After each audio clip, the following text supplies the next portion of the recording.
আসসালামু আলাইকুম। আশা করি সবাই ইনশাআল্লাহ ভালো আছেন।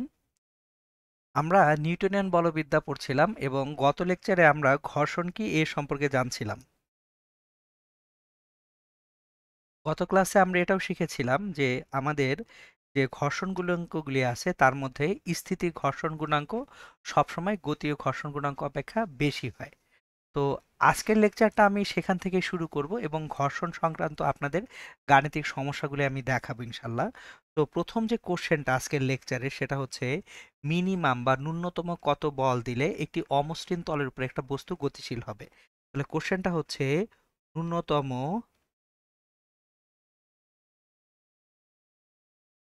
কত বল প্রয়োগ করলে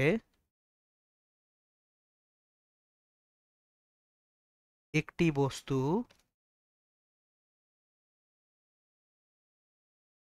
কোনো অমসৃণ তলে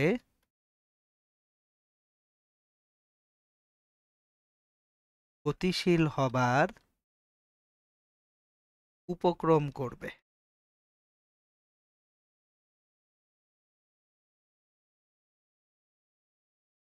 তাহলে কোশ্চেনটার আসলে মিনিং কি? মিনিংটা হচ্ছে যদি অমসৃণ তল হয় যে কোনো বল দিলে কিন্তু বস্তুটা চলতে শুরু করবে না। মসৃণ তল হলে হালকা একটু ধাক্কা বা বল পেলেই বস্তুটা চলতে শুরু করবে, কিন্তু অমসৃণ তল হলে বস্তুটা যে কোনো বল দিলেই চলতে শুরু করবে না। বস্তুর চলতে শুরু করার জন্য একটা ন্যূনতম বল প্রয়োজন হবে। তাহলে আমি ধরে নেই এখানে একটা অমসৃণ তল আছে।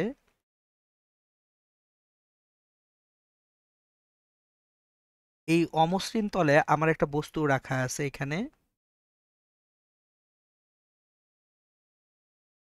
এই বস্তুর ভর এম হচ্ছে 20 কিলোগ্রাম। বস্তু এবং তলের মধ্যবর্তী যে ঘর্ষণ গুণাঙ্ক মিউ এস এটা হচ্ছে 0.3।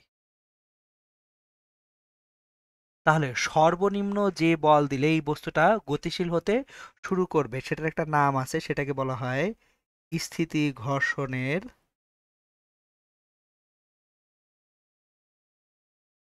সীমান্তিক মান।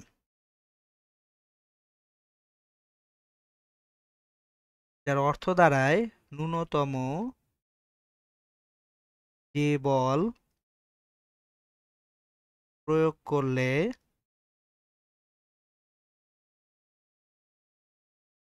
কোনো স্থির বস্তু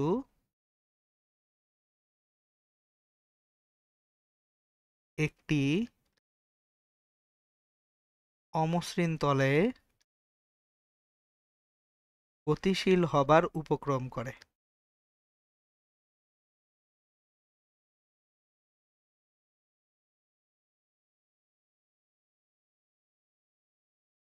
এটাকে বলা হয় আমাদের স্থিতি ঘর্ষণের সীমান্তিক মান। তাহলে এইখানে এই যে সিচুয়েশনটা আছে এই সিচুয়েশনে আমি মিনিমাম কত বল প্রয়োগ করলে বস্তুটা গতিশীল হওয়া শুরু করবে।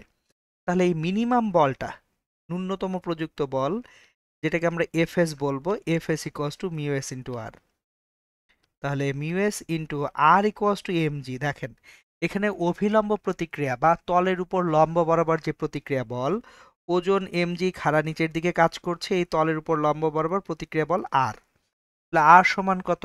এমজি, মিউ এস হচ্ছে 0.3, এম হচ্ছে 20 এবং জি হচ্ছে 9.8।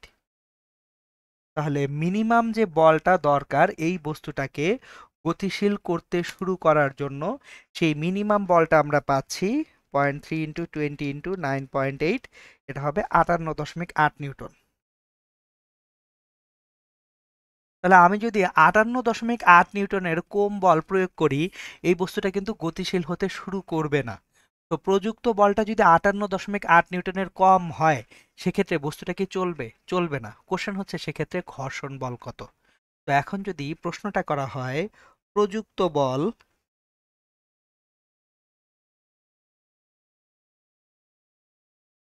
স্থিতি ঘর্ষণের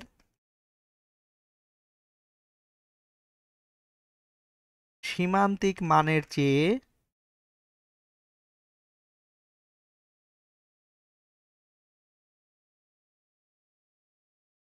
ছোট হলে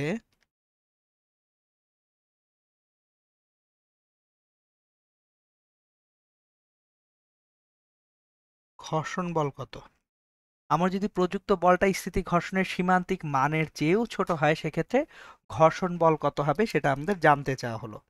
তাহলে এইখানে আমরা একটা জিনিস মাথায় রাখবো যে আমাদের এই বস্তুটায় যে বলটা দিচ্ছি 58.8 নিউটন হলে বস্তুটা চলতে শুরু করার কথা। এখন আমার প্রযুক্ত বলটা 58.8 নিউটনের থেকেও কমে গেল।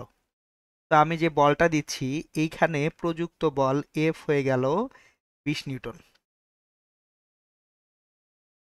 এখানে M20 কিলোগ্রামই আছে, মিউএস এটা আছে আমাদের এখানে 0.3।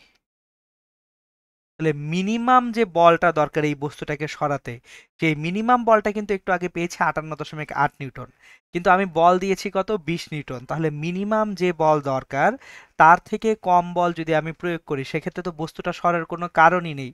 তাহলে বস্তু যদি না সরে লব্ধি বল কত? জিরো। তাহলে লব্ধি বল যদি জিরো হয় তাহলে প্রযুক্ত বল এবং ঘর্ষণ বল সমান হবে। প্রযুক্ত বল ইকুয়ালস টু ঘর্ষণ বল। আমার প্রযুক্ত বলটাকে ঘর্ষণ বল নাকচ করে দিচ্ছে, ফলে এখানে লব্ধি বল জিরো হচ্ছে। তাহলে এখানে ঘর্ষণ বল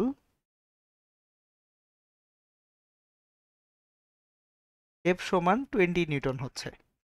সুতরাং আমরা শিখলাম যদি কখনো প্রযুক্ত বলটা স্থিতি ঘর্ষণের সীমান্তিক মানের থেকে ছোট হয় তাহলে এই প্রযুক্ত বলের সমানই হবে ঘর্ষণ বল। সুতরাং এখান থেকে যে জিনিসটা আউটকাম, যে জিনিসটা শিখলাম, প্রযুক্ত বল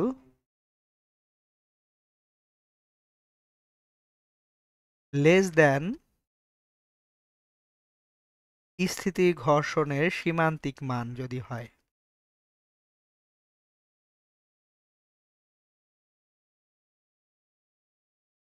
তাহলে ঘর্ষণ বল অ্যাকচুয়ালি প্রযুক্ত বলের সমান। ঘর্ষণ বলটাই কার সমান হবে? প্রযুক্ত বলের সমান হবে।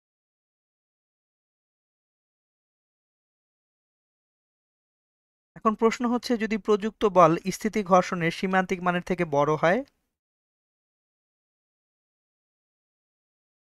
প্রযুক্ত বল গ্রেটার দ্যান স্থিতি ঘর্ষণের সীমান্তিক মান,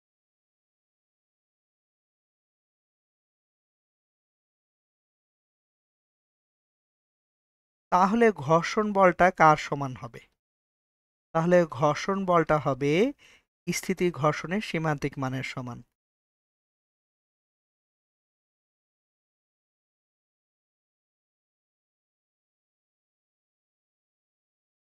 চলুন এই জিনিসটা আমি একটু ম্যাথমেটিক্যালি দেখাচ্ছি। একটু আগে যে প্রবলেমটা করছিলাম, একটু আগের করা প্রবলেমটায় আমরা যেটা দেখছিলাম যে আমার 58.8 নিউটন বল না দিলে বস্তুটা সরতেই শুরু করবে না। তাহলে বস্তুটাকে সরতে শুরু করার জন্য এম ইকুয়ালস টু 20 কিলোগ্রাম। আমরা এখানে যে বলটা দিতে হবে মিনিমাম বল দিতে হবে 58.8 নিউটন। তাহলে আমরা এখানে যদি 80 নিউটন বল অ্যাপ্লাই করি, আমাদের প্রযুক্ত বল এফ সমান 80 নিউটন। তাহলে আমার ন্যূনতম যে বলটা প্রয়োজন তার থেকে বেশি বল দিয়েছি, তার মানে অবশ্যই এখানে একটা লব্ধি বল থাকবে আর লব্ধি বলের জন্য ত্বরণ থাকবে। তাহলে লব্ধি বল সামেশন অফ এফ সমান এফ মাইনাস বাধাদানকারী বল এফ এস। তাহলে বস্তুটা 58.8 নিউটন বল পেলে চলতে শুরু করে বা চলার উপক্রম করে। তাহলে এখন বাধা দিচ্ছিল কত বল? এফ এস 58.8 নিউটন বল বাধা দিচ্ছিল। তাহলে লব্ধি বল হচ্ছে 80 মাইনাস 58.8। তাহলে 80 থেকে 58.8 যদি আমরা বাদ দেই তাহলে এটা হবে 21.2 নিউটন। 80 মাইনাস 58.8 এটা হবে 21.2 নিউটন বল। তাহলে আমাদের এইখানে যে লব্ধি বলটা পেয়ে যাচ্ছে 21.2 নিউটন, তাহলে যে ত্বরণটা তৈরি হবে ত্বরণ a summation of F divided by M, summation of F 21.2 divided by M হচ্ছে এখানে 20 kg metre per second square. তাহলে 21.2 divided by 20, 21.2 divided by 20 1.06 metre per second square আমাদের ত্বরণ তৈরি হবে। এই হচ্ছে আমাদের স্থিতি ঘর্ষণের সীমান্তিক মান, বা হচ্ছে কতটুকু বল প্রয়োগ করলে একটা বস্তু সরতে শুরু করবে তার একেবারে ডিটেলস আলোচনা। এবার আসা যাক, আমরা এখান থেকে বুয়েট ভর্তি পরীক্ষায় আসা একটা প্রশ্ন সলভ করে ফেলবো, যেখানে একই সাথে স্থিতি ঘর্ষণ গুণাঙ্ক এবং গতীয় ঘর্ষণ গুণাঙ্ক ব্যবহার করতে হয়। খেয়াল রাখেন, বস্তু যতক্ষণ স্থির ছিল, গতিশীল হয়নি, ততক্ষণ আমরা স্থিতি ঘর্ষণ গুণাঙ্ক ব্যবহার করব। কিন্তু বস্তু যখনই গতিশীল হয়ে যাবে স্থির অবস্থা থেকে, তখন কিন্তু আমরা আর স্থিতি ঘর্ষণ গুণাঙ্ক ব্যবহার করব না, তখন ব্যবহার করব কি আমরা গতীয় ঘর্ষণ গুণাঙ্ক। তাহলে এই ব্যাপারটা মাথায় রেখে আমরা এখন কোশ্চেনটা সলভ করি। বুয়েট ভর্তি পরীক্ষার কোশ্চেন কোশ্চেন 2000 কিলোগ্রাম ভরের একটি গাড়ি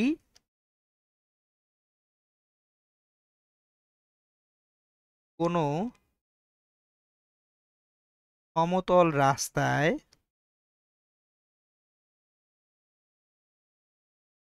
স্থির অবস্থায় আছে।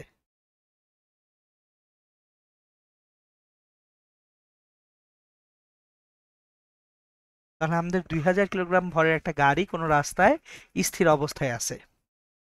গাড়ির চাকা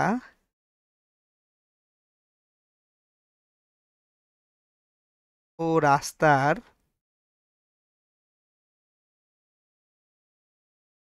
স্থিতি ঘর্ষণ গুণাঙ্ক 0.3 এবং গতীয় ঘর্ষণ গুণাঙ্ক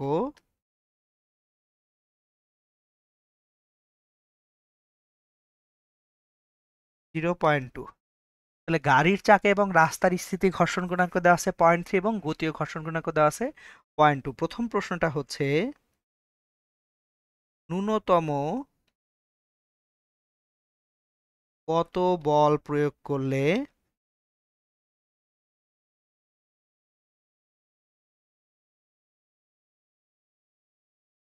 গাড়িটি স্থির অবস্থা থেকে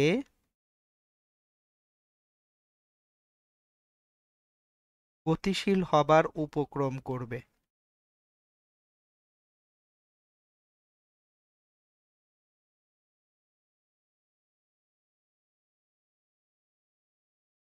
এটা হচ্ছে আমাদের কোশ্চেনের ফার্স্ট পার্ট, যে আপনি কতটুকু বল দিলে গাড়িটা স্থির অবস্থা হতে গতিশীল হবার উপক্রম করবে। এবং 2 নাম্বার কোশ্চেন হচ্ছে, আরো কত বল প্রয়োগ করলে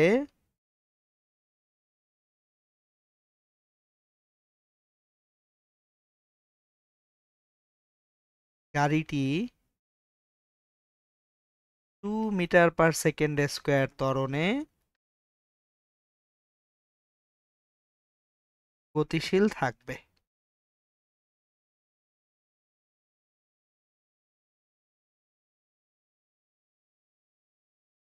তাহলে দেখুন, আমাদের এখানে যে কোশ্চেনটা আছে, এই কোশ্চেনটায় প্রথম যে অংশটা, কোশ্চেনের 1 নম্বর অংশটায় ন্যূনতম কত বল প্রয়োগ করলে গাড়িটি স্থির অবস্থা হতে গতিশীল হবার উপক্রম করবে।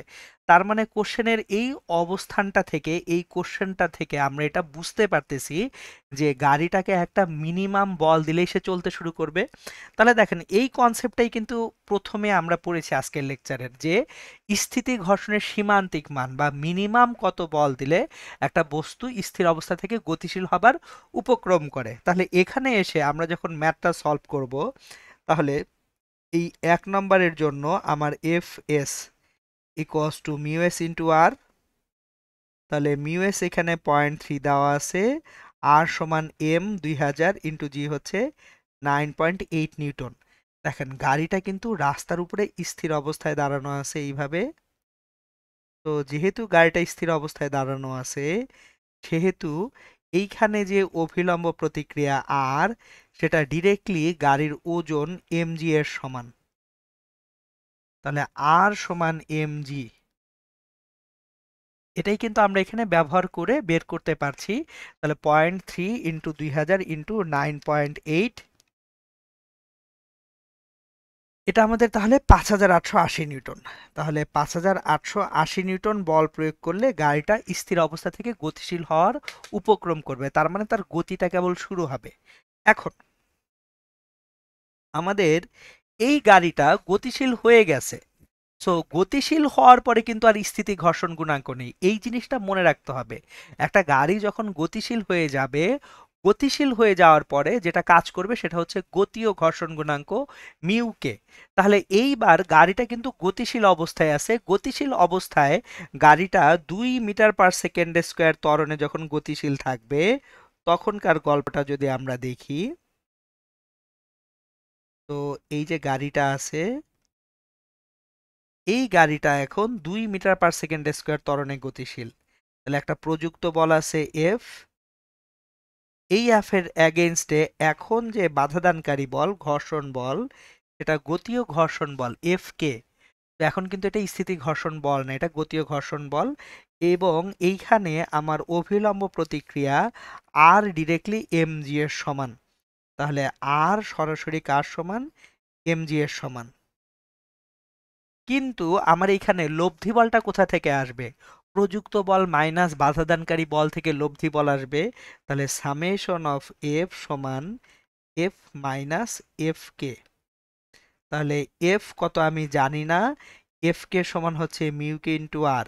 আর সামেশন অফ এফ এটাই হচ্ছে এম এ। লব্ধি বল থেকেই ত্বরণ আসে, তাহলে এম কত এখানে 2000,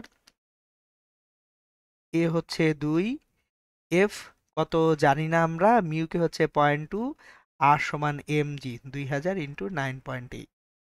তাহলে এখান থেকে আমরা যে এফটা পাবো, এই এফটা বের করে নেই। তাহলে এফটা পাবো 4000 প্লাস 0.2 ইন্টু 2000 ইন্টু 9.8, 9.8, এটা আর হবে 7920 নিউটন। এবার অ্যান্সারটা কিন্তু এই 2 নাম্বারের 7920 নিউটন না। একটু প্রশ্নটা যদি খেয়াল করেন, আরো কত বল প্রয়োগ করলে, প্রশ্নেই দেখেন একটু ক্লিয়ারলি বলা আছে আরো কত বল প্রয়োগ করলে।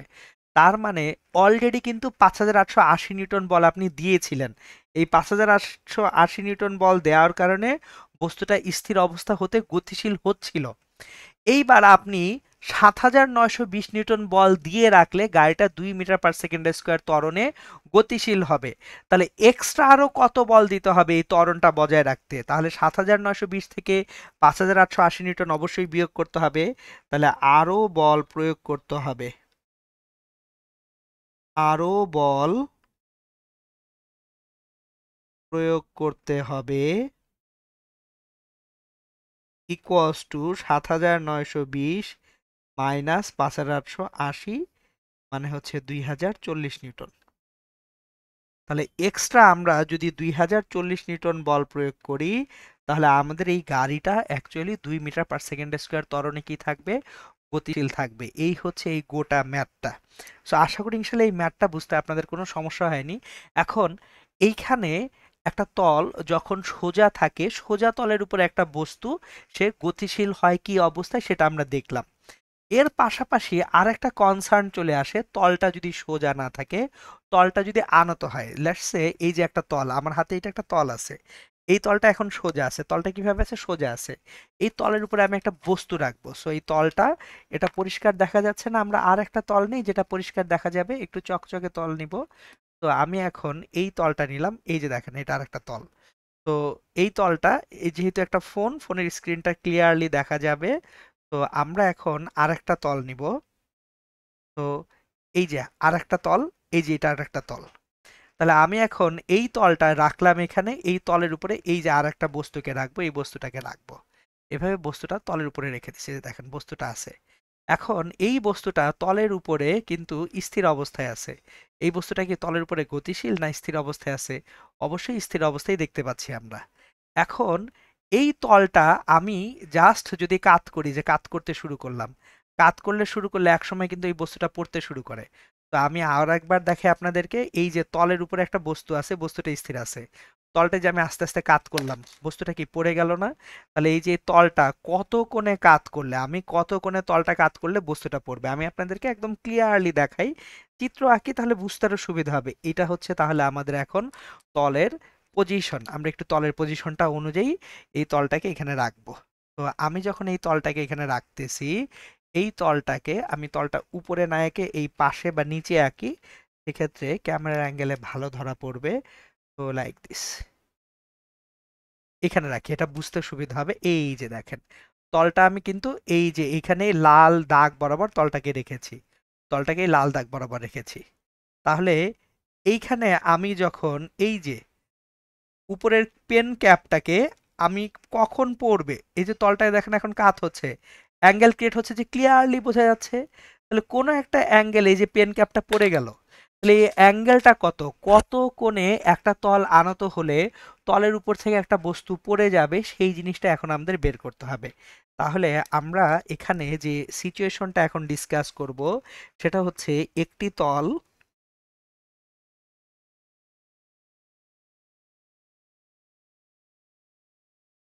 কত কোণে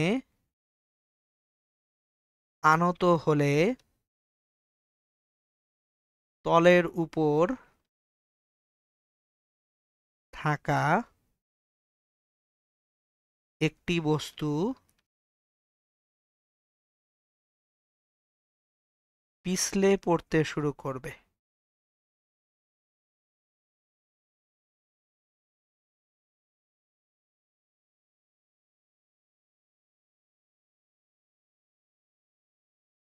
সো এই পিছলে পড়া মানেই হচ্ছে অ্যাকচুয়ালি স্লাইড করা। তাহলে কখন বস্তুটা স্লাইড করে পড়বে, এই জিনিসটা আমরা একটু জানতে চাই।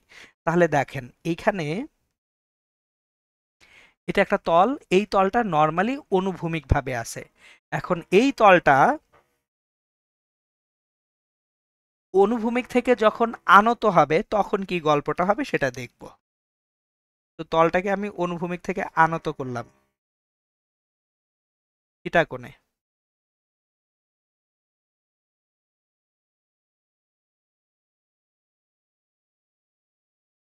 এখন যখন তলটাকে আমরা অনুভূমিক থেকে আনত করতেছি, এই আনত তল দিয়ে বস্তুটা কখন পড়তে শুরু করবে সেটা একটু বোঝার চেষ্টা করি।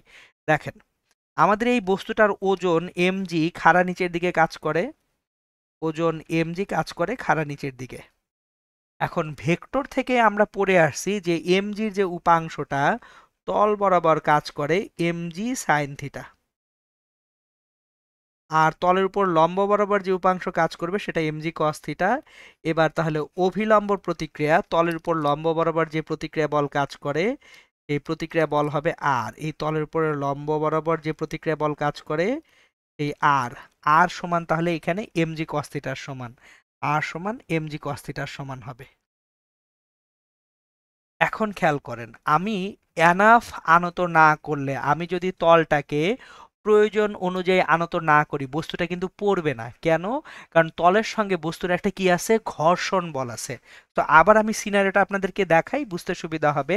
এই যে তাহলে আমাদের তলটা, এই তলের উপরে যে বস্তুটা রাখা আছে, তো আমি যখন কাত করতে শুরু করলাম এখনো কিন্তু বস্তু পড়ে না, এই যে এখন বস্তুটা পড়তে শুরু করলো।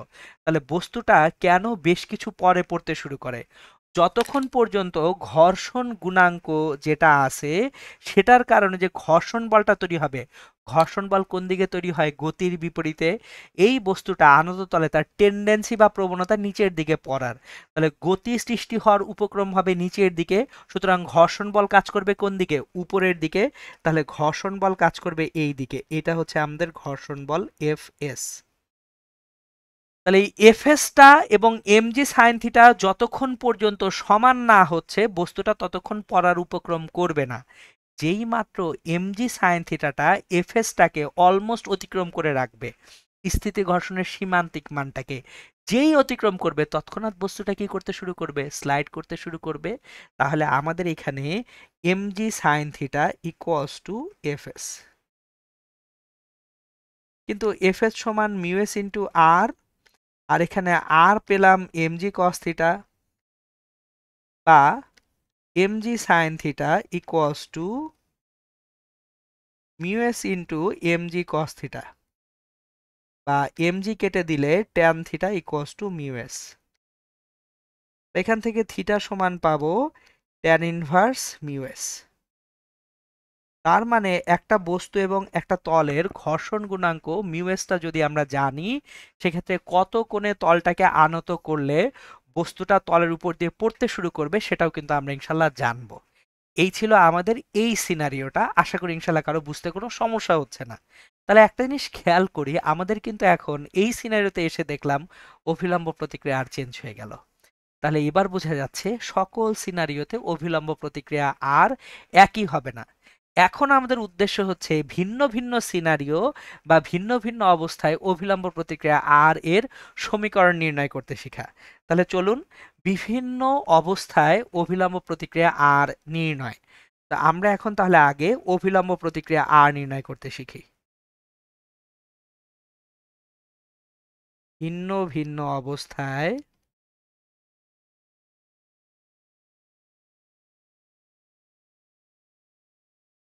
অভিলম্ব প্রতিক্রিয়া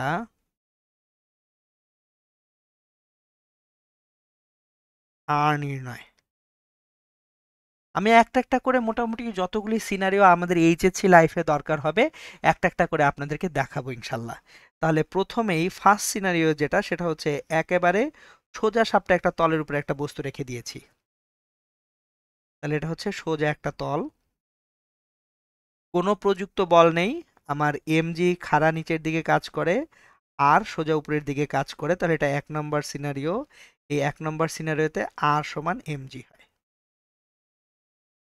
তাহলে যদি কোনো একটা তল একেবারে সোজা অনুভূমিক থাকে, ওই তলের উপরে একটা বস্তু যদি আমরা রাখি, সেক্ষেত্রে অভিলম্ব প্রতিক্রিয়া আর কিসের সমান হবে?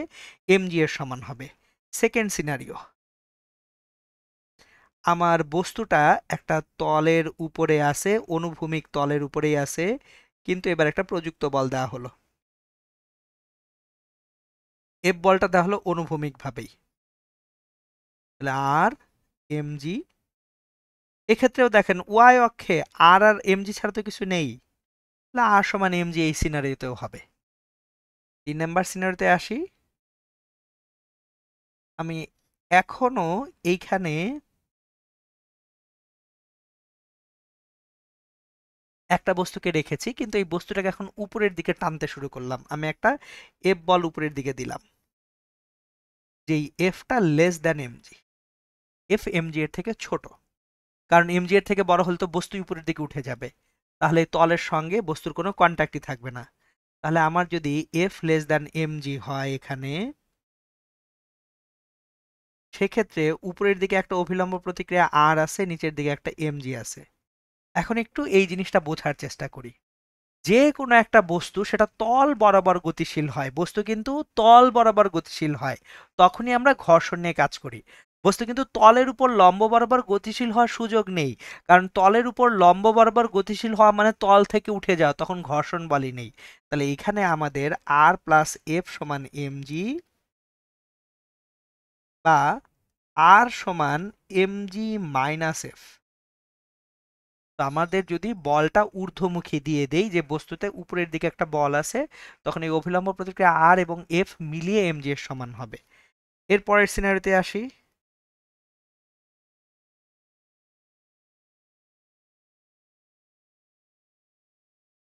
এইবার আমি নিচের দিকে বল দিব, এফ বল নিচের দিকে দিলাম, ওজন এমজিও নিচের দিকে। তাহলে অভিলম্ব প্রতিক্রিয়া R equals to F plus MG হবে। সো এই সিনারিওতে দেখেন কি হচ্ছে, আমাদের বলটা দিয়েছি কোন দিকে? নিচের দিকে। তাহলে এই নিচের দিকের বলটা এফ প্লাস এমজি সমান হচ্ছে কার? অভিলম্ব প্রতিক্রিয়া আর এর। ওকে, পরের সিনারিওতে যাব।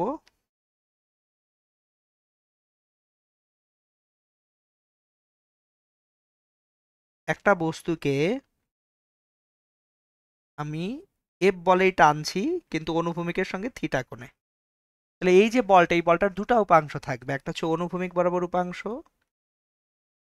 এফ কস থিটা, আর একটা হচ্ছে উলম্ব বরাবর উপাংশ এফ সাইন থিটা।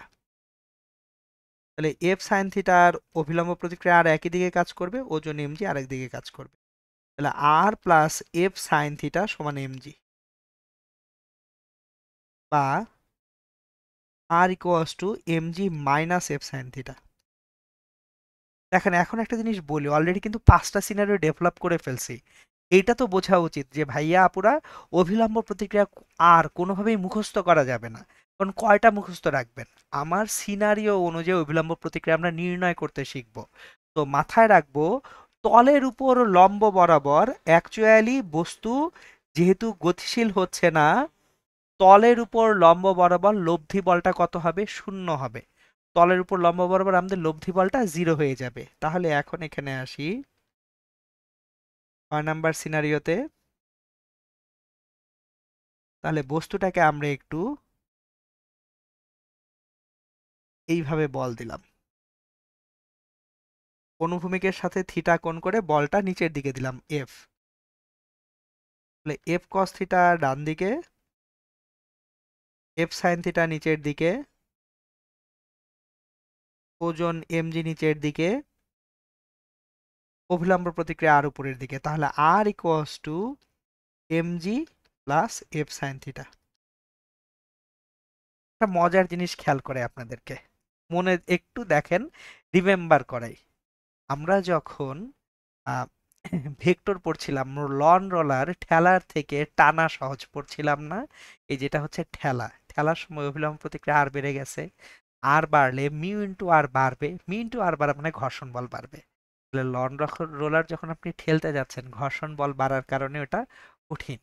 কিন্তু যখন টানছেন, এই যে এটা টানা, এই বলটা দিচ্ছেন এমন ভাবে যাতে এই বস্তুটাকে টেনে নেওয়া যায়। দেখেন তো অভিলম্ব প্রতিক্রিয়া ওজন থেকে কমে গেছে না? তাহলে অভিলম্ব প্রতিক্রিয়া যদি কমে যায়, ঘর্ষণ বল কমে যাবে, ঘর্ষণ বল কমলে তো টানা সহজ হবেই। সেখান থেকেও ব্যাখ্যাটা কিন্তু দেওয়া পসিবল। ওকে, 6টা সিনারিও গেল, আরো সিনারিও আছে। সো আমি এই জন্য বারবার বলি যে কখনোই অভিলম্ব প্রতিক্রিয়া মুখস্থ করতে যাবেন না। মুখস্থ করতে গেলে একদম বিশ্রী একটা অবস্থা তৈরি হবে। 7 নাম্বার সিনারিওতে আসছি। এটা অলরেডি একটা ম্যাথের মাধ্যমে দেখে ফেলছি। এই যে যখন আনত তলে থাকবো, একটা আনত তলে একটা বস্তু রেখেছি, ওজন এমজি, এই এমজির দুটো উপাংশ, এমজি সাইন থিটা, যদি অ্যাঙ্গেলটা থিটা হয় এটা হচ্ছে এমজি কস থিটা। তাহলে অভিলম্ব প্রতিক্রিয়া আর ইকুয়ালস টু এই সিনারিতে হবে এমজি কস থিটার সমান। আবারও শুধুমাত্র কি দেখব? তলের উপর লম্ব বরাবর বলের সাম্যাবস্থা দেখব। সুতরাং যে কোনো সিনারিওতে অভিলম্ব প্রতিক্রিয়া বের করার উপায়টা কি? তলের উপর লম্ব বরাবর বলের সাম্যাবস্থা স্থাপন করা। তো চলুন আরো সিনারিও দেখি। এই সিনারিওটা প্র্যাকটিক্যাল সিনারিও। এইভাবে চিন্তা করি যে একটা বস্তু আমার এখানে কোনো একটা তলে নিচের দিকে পড়তে যাচ্ছে।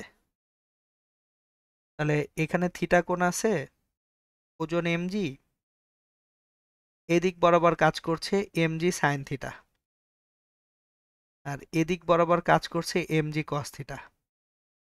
তাহলে এমজি সাইন থিটা বস্তুটাকে নিচের দিকে টেনে নামাতে চায়। এখন আপনার মনে হলো যে বস্তুটাকে আমি একটু ধরে রাখার জন্য এইখানে একটা বল দিব, এফ বল দিব, এবং এই এফ বলটা দিব আমি আলফা কোণে। তো আলফা কোণে একটা এফ বল দিয়ে আপনি বস্তুটাকে ধরে রাখতে চান, তাহলে দেখেন অবস্থাটা কি হবে। এই আলফা কোণে এফ বলের দুটো উপাংশ, একটা এফ কজ আলফা এইদিকে আর একটা এফ সাইন আলফা এইদিকে, সঙ্গে একটা অভিলম্ব প্রতিক্রিয়া আর আছে তলের উপর লম্ব বরাবর। তাহলে এখন দেখেন কি বলছি বারবার, তলের উপর লম্ব বরাবর বলের সাম্যাবস্থা থাকবে। তো এটা আমি এখন লিখেই ফেলি, তলের উপর লম্ব বরাবর বলের সাম্যাবস্থা হতে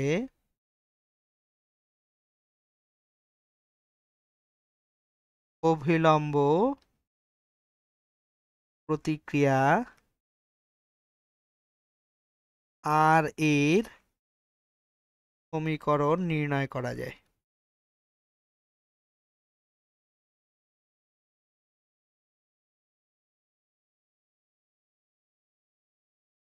তাহলে এই সিনারিওটায় R plus F sine alpha সমান এমজি কস থিটা। তাহলে আমরা এখন লিখি R plus F sine alpha সমান এম জি কস থিটা বা R equals to M G cos theta minus F sine alpha. এই যে দেখেন আমরা কিন্তু অভিলম্ব প্রতিক্রিয়ার মাত্র 8টা সিনারিও দেখলাম। আরো সিনারিও অ্যাকচুয়ালি তৈরি করা পসিবল।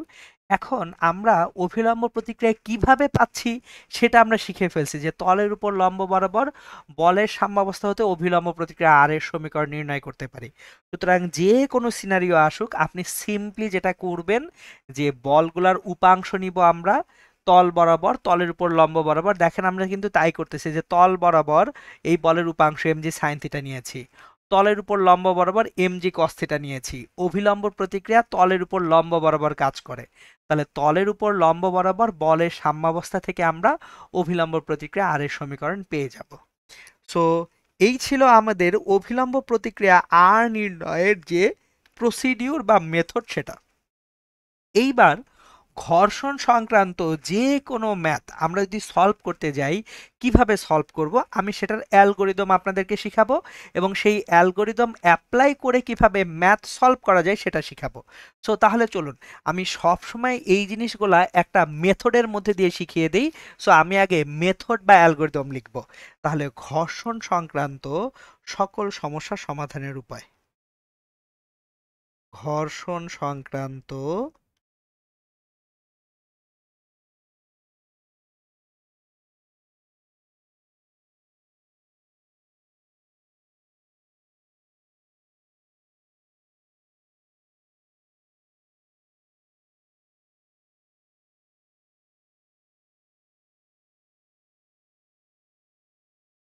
সকল সমস্যার সমাধানের উপায়। আসলে জিনিসটা নাথিং বাট ভেক্টর। আমি স্টেপগুলো প্রত্যেকটা বুঝাবো আপনাদেরকে, যেগুলো আসলে কিছুই না ভেক্টর ছাড়া। স্টেপ 1,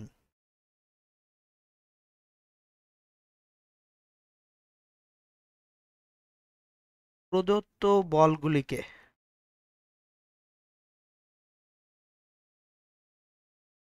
এখন কি কি বল থাকতে পারে একটা ম্যাথমেটিক্যাল ঘর্ষণের প্রবলেমে? টোটাল 4 ধরনের বল থাকতে পারে। কি কি বল সেটা বলতেছি। এক হচ্ছে ওজন, থাকবেই বস্তুর। দুই হচ্ছে ঘর্ষণ বল।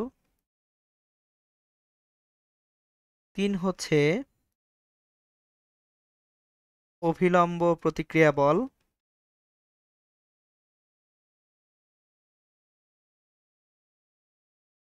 এবং চার হচ্ছে প্রদত্ত বল, মানে যে বলটা আমরা দিচ্ছি 4টার বাইরে কোনো বল থাকবে না। এখন মাস্ট থাকবেই যে বলগুলা, এটা হচ্ছে ওজন, ঘর্ষণ বল, অভিলম্ব প্রতিক্রিয়া। এই তিনটা প্রত্যেকটা সিনারিওতেই থাকবে। প্রদত্ত বল থাকতে পারে, নাও থাকতে পারে। একটু দেখাই, এই যে এতক্ষণ ধরে যে অভিলম্ব প্রতিক্রিয়া নির্ণয় করলাম, একটু খেয়াল করেন। ওজন আছে, অভিলম্ব প্রতিক্রিয়া আর আছে। আর বস্তুকে টানতে গেলে প্রদত্ত বল যদি দেই তাহলে একটা ঘর্ষণ বল এখানে থাকবে।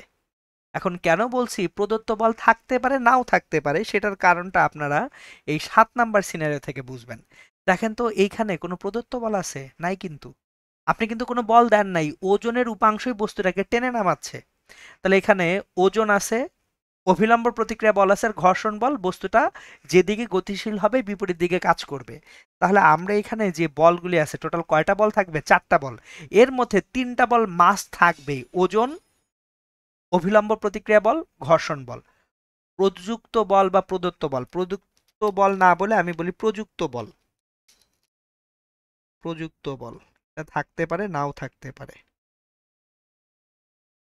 এখন দেখেন এই যে বলগুলি আছে এই বলগুলাকে আমরা তল বরাবর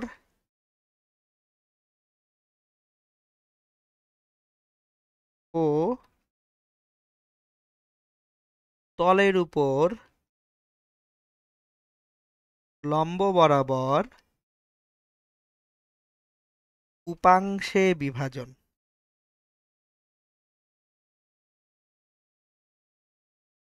তো এই যে স্টেপ ওয়ানটা আসলে কি করতেছি সেটা একটু বোঝার চেষ্টা করি। আমরা যখন ভেক্টর পড়ছি, আমরা ভেক্টরে এটা পড়ছি সমজাতীয় বল নিয়ে কাজকর্ম করা যাবে। এখন আপনি যখন তল বরাবর বলগুলি নিচ্ছেন এগুলো এক জাতীয় বল, তলের উপর লম্ব বরাবর যখন বল নিচ্ছেন আরেক জাতীয় বল।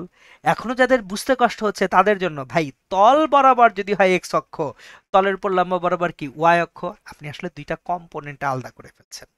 তো তল বরাবর যদি এক্স অক্ষ হয়, তলের উপর লম্ব বরাবর কি হবে ওয়াই অক্ষ। তাহলে বলগুলোকে আমরা এক্স আর ওয়াই উপাংশে আসলে ভাগ করে দিয়েছি। ডিরেক্টলি এক্স ওয়াই উপাংশ না বলে এই জন্য বলছি তল বরাবর, তলের উপর লম্ব বরাবর কিসে বিভাজন, উপাংশে বিভাজন। এটা স্টেপ 1। স্টেপ 2,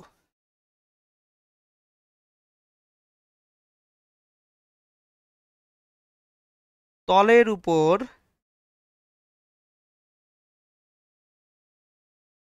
লম্ব বরাবর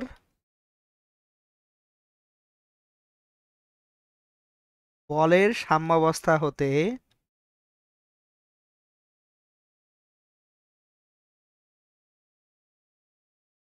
অভিলম্ব প্রতিক্রিয়া আর নির্ণয়।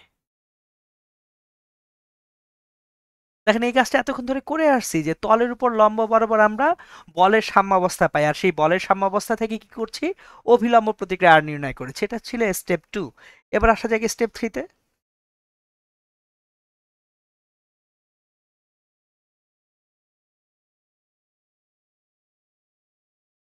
তল বরাবর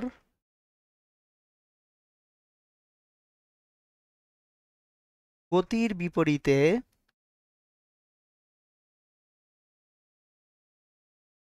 ঘর্ষণ বল এফ সমান মিউ আর নির্ণয় ও তল বরাবর লব্ধি বল সামেশন অফ এফ সমান এম এ সমীকরণ প্রতিষ্ঠা।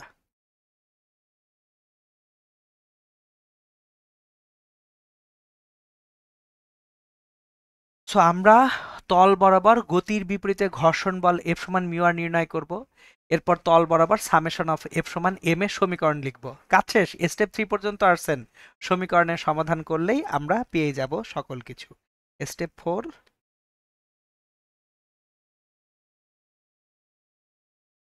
প্রাপ্ত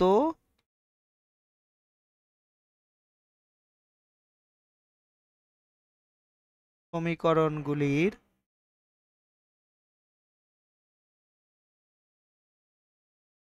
সমাধান। এই হচ্ছে যে মূলত ঘটনাগুলি। তাহলে এখন আমরা এই যে স্টেপগুলো লিখলাম, এই স্টেপ অনুযায়ী আমি আপনাদেরকে গাণিতিক সমস্যার সমাধান করাবো। জাস্ট দেখেন স্টেপগুলো ফলো করে কিভাবে ম্যাথমেটিক্যাল প্রবলেম ইজিলি সলভ করা যায়। তাহলে কোশ্চেন 1,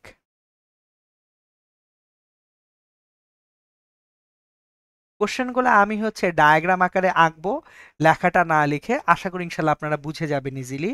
ধরুন একটা আনত তল না, একটা সোজা সাপটা অনুভূমিক তল আছে।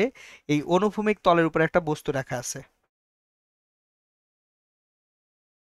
যে বস্তুর ভর এম সমান 20 কেজি। এবার এই বস্তুকে অনুভূমিকের সাথে, এই অনুভূমিকের সাথে এইখানে 60 ডিগ্রি কোণে একটা বল দেওয়া হলো 200 নিউটন। এখানে বস্তু এবং তলের মধ্যে যে ঘর্ষণ গুণাঙ্কটা আছে, এই ঘর্ষণ গুণাঙ্ক মিউ এস সমান 0.3। জিজ্ঞেস করা হলো বস্তুর ত্বরণ কত।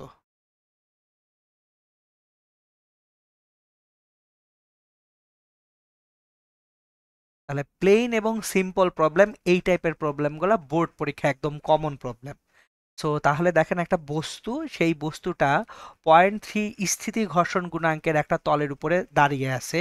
এই বস্তুকে অনুভূমিকের সাথে 60 ডিগ্রি কোণ করে 200 নিউটন বল দেওয়া হয়েছে। জিজ্ঞেস করা হয়েছে বস্তুর ত্বরণ কত।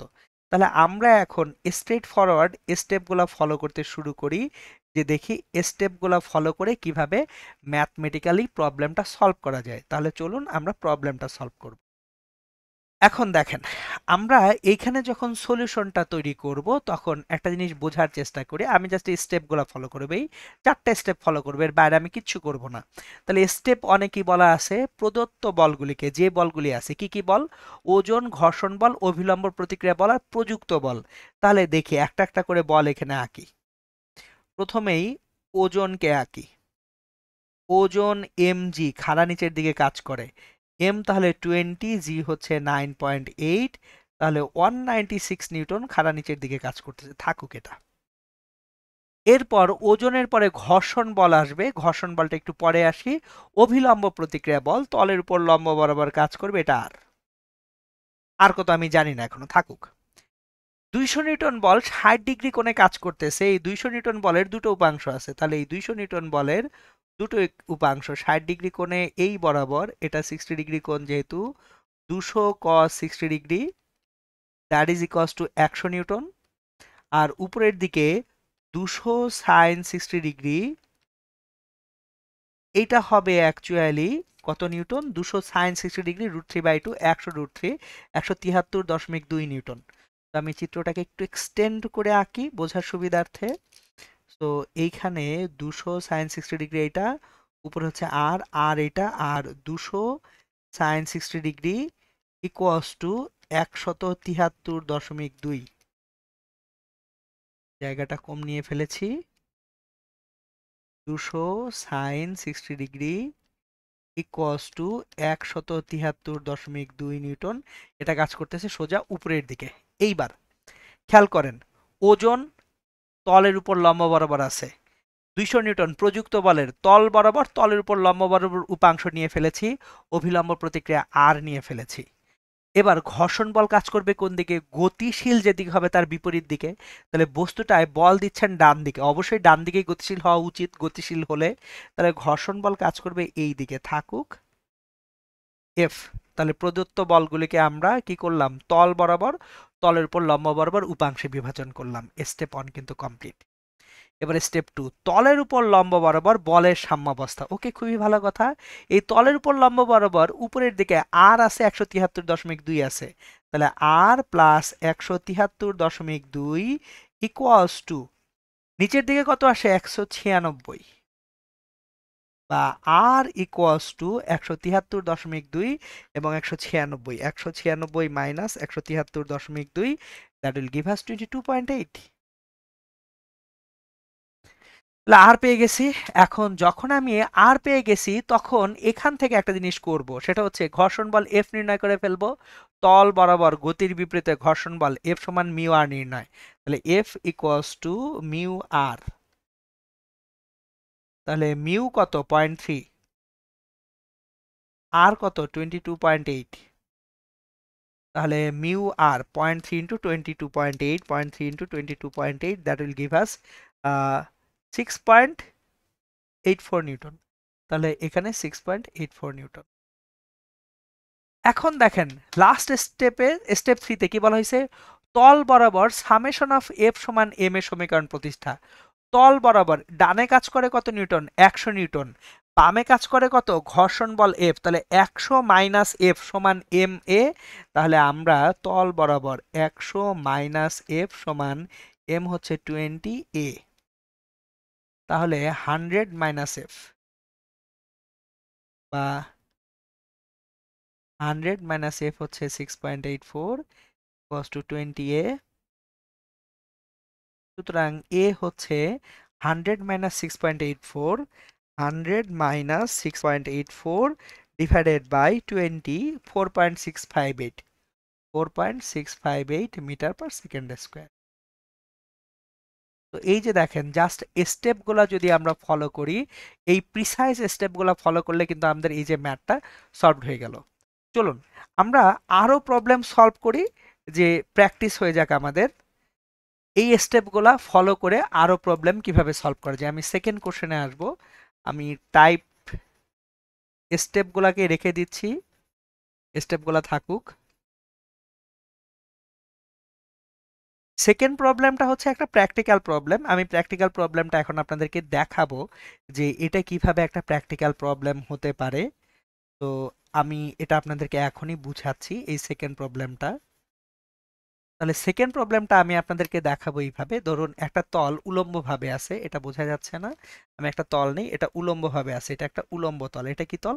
এই যে দেখেন উলম্বভাবে থাকা একটা তল। এই তলের উপরে আমি একটা বস্তুকে এখানে ধরে রাখতে চাই একটা বল দিয়ে। এই তলের উপরে একটা বস্তুকে এভাবে বল দিয়ে ধরে রাখতে চাই। অথবা আরেকটু দেখেন, দেখাই আমি, তাহলে ইজিলি বুঝবেন। ধরুন আমি পিছনে যে দেয়ালটা আছে এই দেয়ালে আমি একটা বস্তুকে ধরে রাখতে চাই। এই যে বস্তুটা আছে এটাকে এই একটা দেয়ালে আমি ধরে রাখতে চাই। সো তাহলে এই দেয়ালে যদি আমি ধরে রাখতে চাই বস্তুটাকে, এই বস্তুটাকে একটা বল দিয়েই ধরে রাখতে হবে। সো যদি বল না দিই বস্তুটা তো জাস্ট পড়ে যাবে। সো কোনো একটা দেয়ালে আপনি একটা বল দিয়ে বস্তুটাকে ধরে রাখবেন। বা ধরুন এই যে আমার হাতের তল, হাতের তলার উপরে এই কলমের ক্যাপটাকে রেখে এই যে দেখেন এইভাবে ধরে রাখছে, এই যে দেখছেন, এই যে এইভাবে ধরে রাখবো। তাহলে এইখানে অ্যাকচুয়ালি কি সিনারিও তৈরি হবে, আমি ছেড়ে দিলে কিন্তু বস্তুটা পড়ে যাবে, কারণ উলম্ব তলের উপরে তো বস্তু থাকার কথা না, তাই না? সো আমরা যদি এইভাবে চিন্তা করি যে আমার এই হাতের তলটায় এই বস্তুটা এখানে রাখলে কি থাকবে, থাকবে না, পড়ে যাবে। কিন্তু এই বস্তুটাকে যদি একটা বল দেই, এই উলম্ব তলের উপরে একটা অনুভূমিক বল দিয়ে বস্তুকে ধরে রাখা পসিবল, তাহলে ঘর্ষণ গুণাঙ্ক কিরকম হলে বস্তুটাকে ধরে রাখতে পারবো, বা কতটুকু বল দিলে বস্তুটাকে ধরে রাখতে পারবো, সেটা আমরা এখন বিবেচনা করব। সো আমরা তাহলে এখন কোশ্চেন 2 তে যাই। কোশ্চেন 2, এই কোশ্চেনটা হচ্ছে, ধরুন এটা একটা উলম্ব তল, উলম্ব তলের উপরে এখানে একটা বস্তু রাখা হবে, এই যে একটা বস্তু, এই বস্তুটাকে একটা বল দেওয়া হবে, তাহলে এখানে একটা বল দিবেন। তাহলে এই যে বলটা দিলেন, এই এফ সমান কত হলে, এফ এর মান কত হলে, এবং এখানে মিউ এস 0.25, বস্তুর ভর এম 10 কেজি। কোশ্চেনটা হচ্ছে এফ এর মান কত হলে বস্তুটা এই উলম্ব তলের উপরে স্থির অবস্থায় থাকবে। তাহলে এফ এর মান কত হলে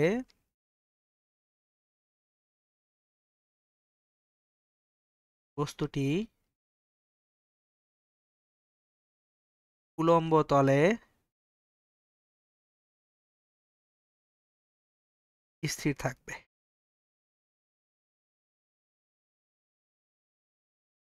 এটা হচ্ছে কোশ্চেন। তাহলে এই কোশ্চেন সলভ করতে যাই।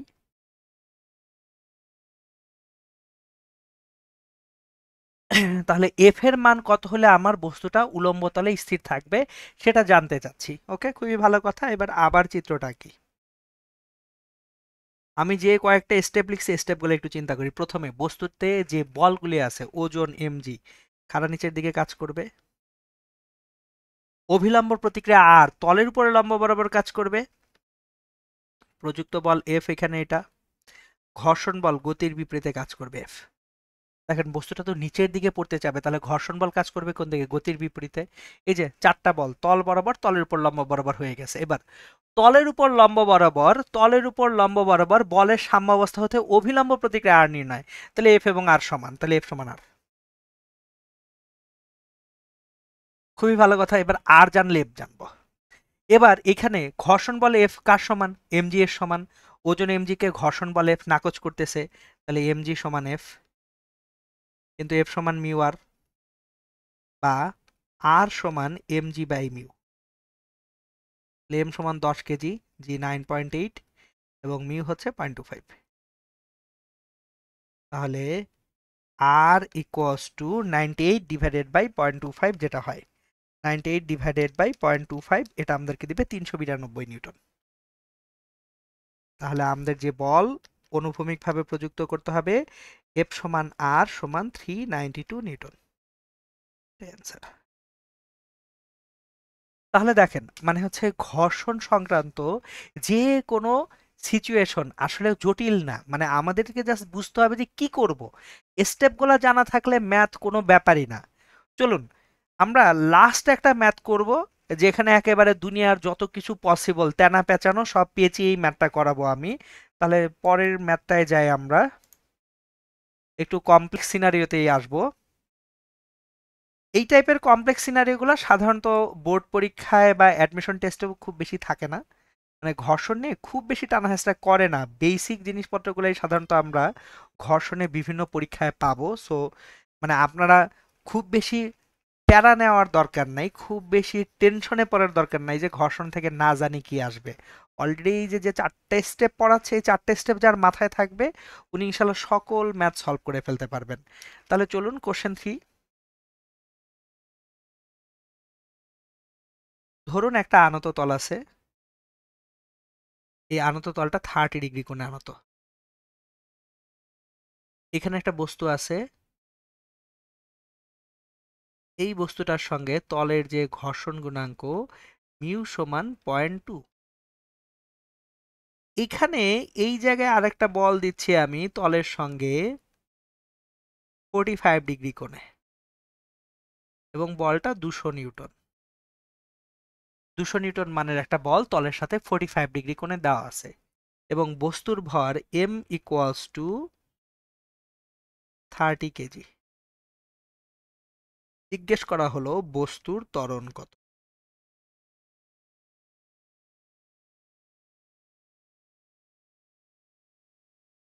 এই হচ্ছে গোটা সিনারিওটা। তাহলে এটা সলভ করতে শুরু করি। দেখেন, আমাদের স্টেপ অন কি, যতগুলা বল আছে সবগুলাকে তল বরাবর, তলের উপর লম্ব বরাবর উপাংশে ভাগ করতে হবে। তাহলে একটা একটা করে উপাংশে ভাগ করতে শুরু করি বিসমিল্লাহ বলে। এটা 30 ডিগ্রি, খুবই ভালো কথা। তাহলে এই যে বস্তুটা আছে এর যে ওজন mg আছে, আমি ভিন্ন ভিন্ন কালার ইউজ করতে শুরু করব এখন। ওজন mg, m হচ্ছে 30, g হচ্ছে 9.8। আমি ডিরেক্টলি ভ্যালুগুলা বসাবো। তাহলে mg ইকুয়ালস টু 30 ইন্টু 9.8। তাহলে 30 ইন্টু 9.8 যদি আমরা করি, 294 পাওয়ার কথা। হ্যাঁ, 294 নিউটন। এটা 294 নিউটন। তাহলে এমজির দুটো উপাংশ, একটা হচ্ছে এমজি সাইন 30 ডিগ্রি, এই যে এই দিক বরাবর এমজি মানে 294 সাইন 30 ডিগ্রি। তাহলে 294 সাইন 30 ডিগ্রি মানে কত?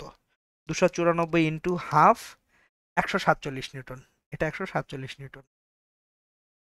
দেখেন, আমি এই যে স্টেপগুলো ফলো করতেছি প্রদত্ত বলগুলিকে, ওজন, ঘর্ষণ বল, অভিলম্ব প্রতিক্রিয়া বল, প্রযুক্ত বল, এই চারটা বলকেই তল বরাবর, তলের উপর লম্ব বরাবর উপাংশে বিভাজন করতেছি। তাহলে ওজন এমজি নিয়েছি 294, এটাকে তল বরাবর 294 সাইন 30 ডিগ্রি, তলের উপর লম্ব বরাবর, তাহলে কত? 294 কস 30 ডিগ্রি।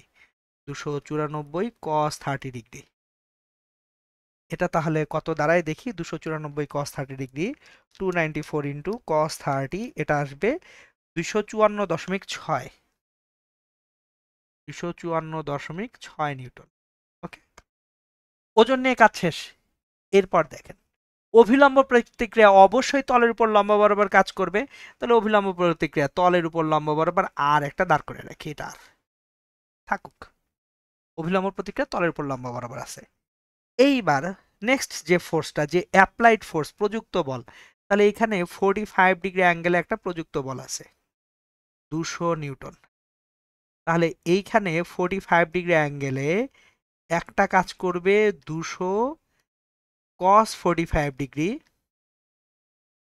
তাহলে 200 ইন্টু কস 45 ডিগ্রি কত হয়? 200 ইন্টু কস 45, 141.42, 141.42। এটা তল বরাবর। তলের উপর লম্ব বরাবর যেটা কাজ করবে এই দিকে 200 সাইন 45, এটাও 141.42। খেয়াল করেন, আমি নতুন কিচ্ছু করতেছি না, আমি জাস্ট বলগুলোকে তল বরাবর, তলের উপর লম্ব বরাবর উপাংশে বিভাজন করতেছি। এখন একটা বলই বাকি আছে, সেই বলটা কি? ঘর্ষণ বল। এখন কোশ্চেন হচ্ছে ঘর্ষণ বল কোন দিকে কাজ করবে। এটা একটা খুবই মজার সিনারিও, যে আমার এখন ঘর্ষণ বল কোন দিকে কাজ করবে এবং বস্তুটা আসলেও গতিশীল হবে কিনা। খেয়াল করেন, অলরেডি এই যে 200 নিউটন, 200 নিউটনের এখানে 141.42 নিউটন বল এইদিকে অ্যাপ্লাইড আছে, এইদিকে 147 নিউটন বল কাজ করতেছে। বলের ব্যবধান খুবই কম। তাহলে এই বলটা বেশি, তাহলে ঘর্ষণ বলকে এইদিকে কাজ করা উচিত। যে বলটা বেশি সেই দিকে বস্তু গতিশীল হওয়ার চেষ্টা করবে। তাহলে এবার ঘর্ষণ বল কাজ করবে ওই দিকে। তাহলে ওই দিকে ঘর্ষণ বল যদি কাজ করে, এই দিকে ঘর্ষণ বল এফ কাজ করবে। তাহলে এখন ঘর্ষণ বল কত সেটার কোশ্চেনে যাওয়ার আগে আমরা আগে আর বের করে নিব। আমরা কি বের করে নিব? আর বের করে নিব। অভিলম্ব প্রতিক্রিয়া কত? তাহলে অভিলম্ব প্রতিক্রিয়া কোথা থেকে পাবো?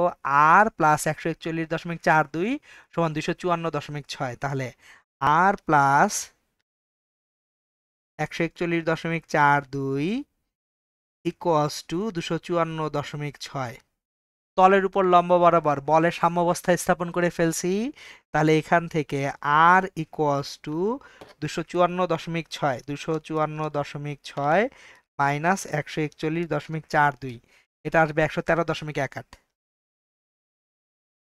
তাহলে ঘর্ষণ বল F equals to mu into R, মিউটা দেওয়া আছে 0.2, আর হচ্ছে 113.18, তাহলে 0.2 ইন্টু 113.18, 22.636।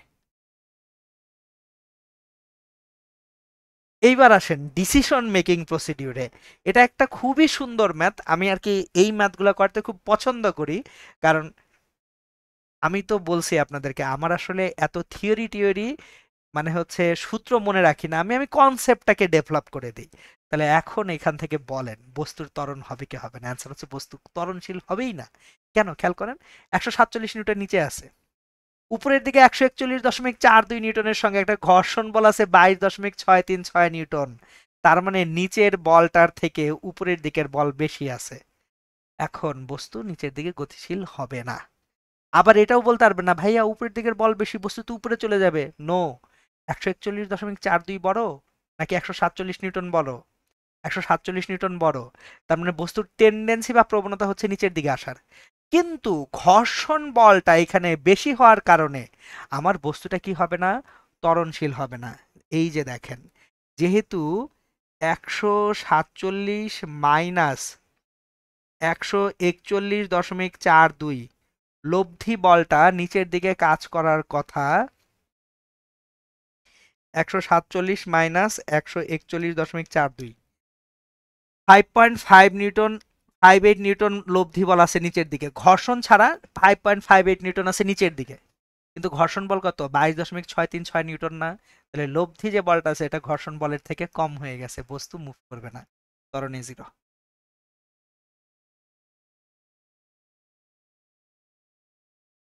ভয় পাওয়ার কোনো কারণ নাই। এই ম্যাথটা যারা বোঝার আলহামদুলিল্লাহ বুঝছেন। যদি কেউ এই ম্যাথটা না বোঝেন তাহলে এটা নিয়ে পেরেশান হয়েন না, কারণ এই টাইপের ম্যাথ পরীক্ষায় সাধারণত আসে না। এটা খুবই একটু না আপনাদের লেভেলের জন্য একটু কঠিন ম্যাথ। আমি বলবো না অসম্ভব ম্যাথ, বাট আমি বলবো একটু সময় নিয়ে এটাকে বুঝতে হবে। আমি আরেকবার গোটা জিনিসটাকে ক্ল্যারিফাই করে দিচ্ছি, এই সিনারিওটাকে আরেকবার ক্ল্যারিফাই করি, আপনাদের বোঝার জন্য ক্ল্যারিফাই করি। দেখেন একটু মনোযোগ দিয়ে খেয়াল করবেন, যে ধরুন একটা বস্তু এখানে আছে, এই বস্তুটার উপরে নিচের দিকে বল যেটা কাজ করতেছে সেই নিচের দিকের বলটা হচ্ছে 147 নিউটন। মানে অনেক ডেটা ছিল, আমি ক্ল্যারিফাই করে দিচ্ছি। এর দিকে 147 নিউটন কাজ করে, এদিকে কাজ করে হচ্ছে 141.42, 141.42 নিউটন বল কাজ করছে। তাহলে যদি মসৃণ তল হয়, মসৃণ তল হলে নিচের দিকে লব্ধি বলটা কত? মসৃণ তল হলে লব্ধি বলটা 147 মাইনাস 141.42, যে লব্ধি বলটা হয় সেটা হচ্ছে 5.58 নিউটন হচ্ছে লব্ধি বল। কখন? মসৃণ তল হলে, মসৃণ তল হলে লব্ধি বল, তল বরাবর নিচের দিকে বল।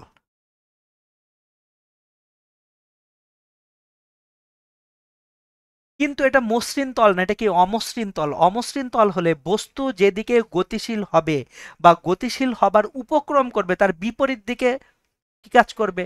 ঘর্ষণ বল কাজ করবে। এখন ঘর্ষণ বল, তাহলে বস্তু গতিশীল হতে চায় নিচের দিকে, ঘর্ষণ বল কাজ করবে কোন দিকে? এই দিকে। তাহলে এই ঘর্ষণ বলের মানটা যদি লব্ধি বলের থেকেও বেশি হয় তার মানে কি? স্থিতি ঘর্ষণের সীমান্তিক মানটাকে ক্রস করতে পারলাম না। এখানে এফটা কত বের হয়েছে আমাদের? এই এফটা বের হয়েছে আমাদের এখানে 22.636, 22.636 নিউটন। এইটা হচ্ছে আমাদের আসলে স্থিতি ঘর্ষণের সীমান্তিক মান এই সিনারিওতে। মানে বস্তুটাকে গতিশীল করার জন্য মিনিমাম এইটুকু ঘর্ষণ বল অতিক্রম করতে হবে। তাহলে 5.58 নিউটন কিন্তু স্থিতি ঘর্ষণের সীমান্তিক মানের থেকে ছোট। তাহলে বস্তু কি গতিশীল হবে? হবে না। As 5.58 Newton is less than F, স্থিতি ঘর্ষণের সীমান্তিক মান, সেতু বস্তু ত্বরণশীল হবে না বা বস্তু গতিশীল হবে না। তাহলে ত্বরণে কত হবে? 0। আশা করি ইনশাল্লাহ এই জায়গা থেকে সিনারিওটা বুঝতে পারছেন। সো এই ছিল আমাদের ঘর্ষণের একেবারে বিস্তারিত আলোচনা। তাহলে আমাদের আজকের লেকচারটায় ঘর্ষণ সংক্রান্ত যত রকম সমস্যা হওয়া সম্ভব আমি সকল সমস্যা একেবারে এই যে আপনাদেরকে অ্যালগরিদম ডেভেলপ করে গুছিয়ে দিলাম ইনশাল্লাহ। সো আশা করি ইনশাল্লাহ ঘর্ষণ নিয়ে আর কেউ কোনো ঝামেলায় পড়বেন না। ওকে, তাহলে আজকের লেকচারটা এই পর্যন্তই। সবার সঙ্গে ইনশাল্লাহ দেখা হবে পরবর্তী লেকচারে। সে পর্যন্ত সবাই ইনশাল্লাহ ভালো থাকবেন, সুস্থ থাকবেন, সুন্দর থাকবেন। আসসালামু আলাইকুম।